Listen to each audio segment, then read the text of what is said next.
Good morning. We are the team from Hong Kong Paul & Cook Laws Foundation College.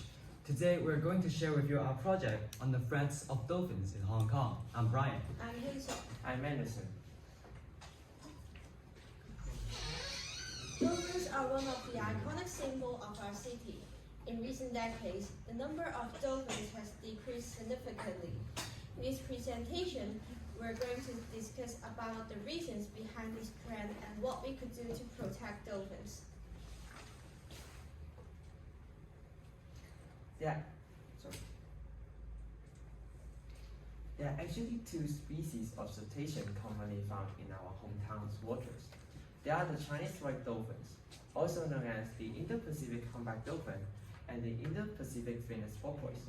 However, the numbers of these two species are declining throughout the year.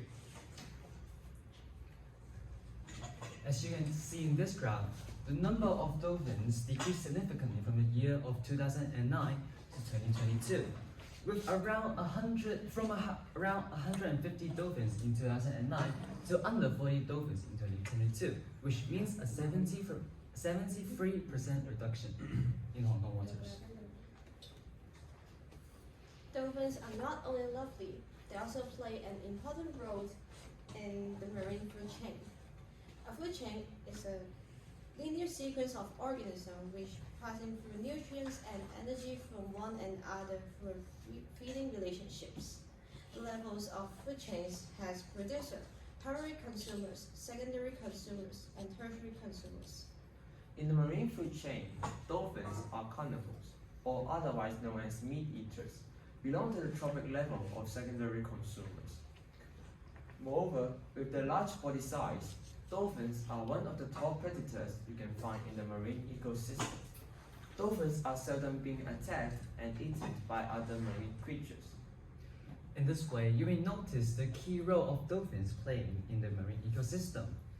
The population of dolphins helps control the number of fish, squid, and cuttlefish in the lower trophic level. If the number of dolphins decrease in number, the population of these animals will increase. Without dolphins being a food source, the animal that prey on dolphin, for example sharks, would decrease in number.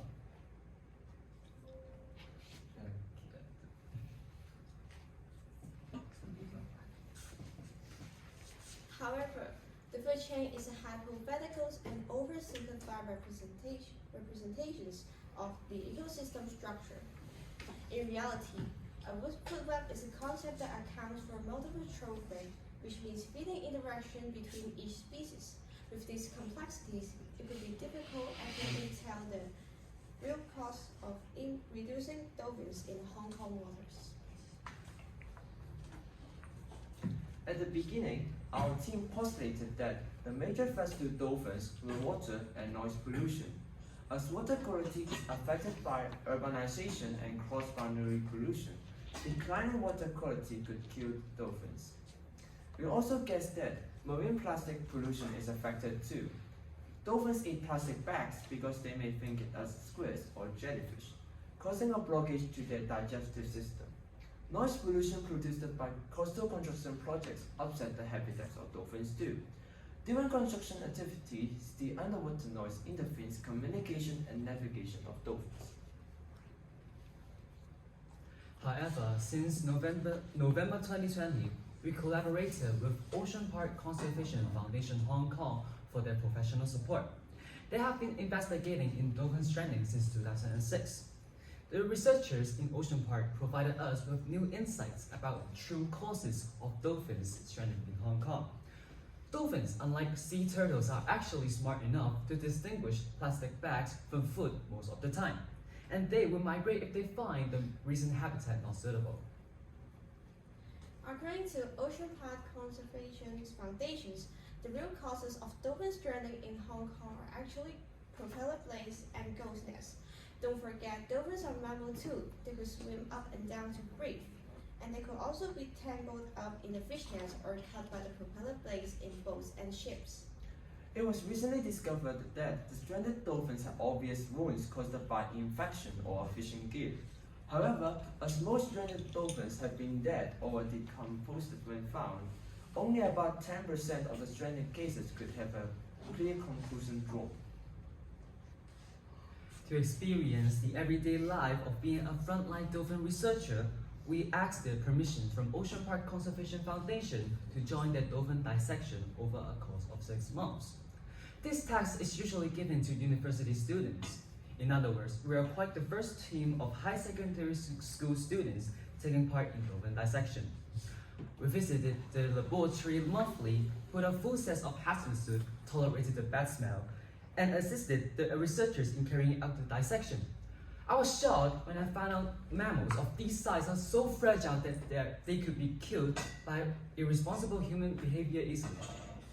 Every time I saw unfortunate dolphins tangled up with ghost nets or with sharp cuts, I truly think that these deaths could be avoided by preventing the disposal of ghost nets and regulation of marine traffic. Since we have identified the real threat that dolphins in Hong Kong are facing, what we can do to protect them?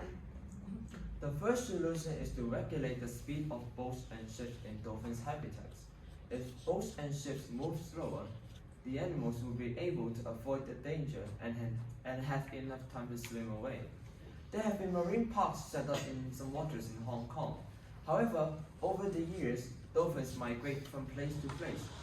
The recent marine parks may not be enough to protect the moving dolphins. Moreover, improving fishing practice is another solution. Trolling and gill nets are common commercial fishing methods. Fishing boats tow nets on the seafloor to catch fish, but it is not only fish that get caught. Bycatch, which is fishes or other marine species that is caught unintentionally, such as dolphins, sea turtles, and sharks that get trapped. Regulation on the use of trolling and gill nets are helping the survival of dolphins. Finally, fishermen should be taught to recover unused or broken fishing nets and disposal of them properly. This could greatly decrease the amount of ghost nets in the dolphin habitat. In conclusion, dolphins are keystone species that have regulatory populations and make food available for other species. If dolphins become extinct, the entire marine ecosystem will become imbalanced, and other animal species will be affected too, thus reducing marine biodiversity. To reiterate, fishing gear and propeller blades are the most common threats to dolphins in Hong Kong waters. This fact is actually not only confined to my hometown, but also a worldwide problem.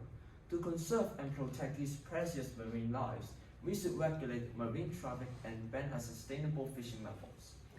Finally, I would like to take this opportunity to thank Ocean Park Conservation Foundation Hong Kong for their unconditional support. Although our hopes of uncovering the reason behind dolphin stranding is somewhat an ambition for our age, especially with limited resources and to first-hand data. Ocean Park Conservation Foundation showed their support and assisted us to fulfill it. Without their professional and technological support, our ambition would have never been achieved. This is the end of our presentation. I'm Brian. I'm Hazel. I'm Nancy. Thank you for your attention.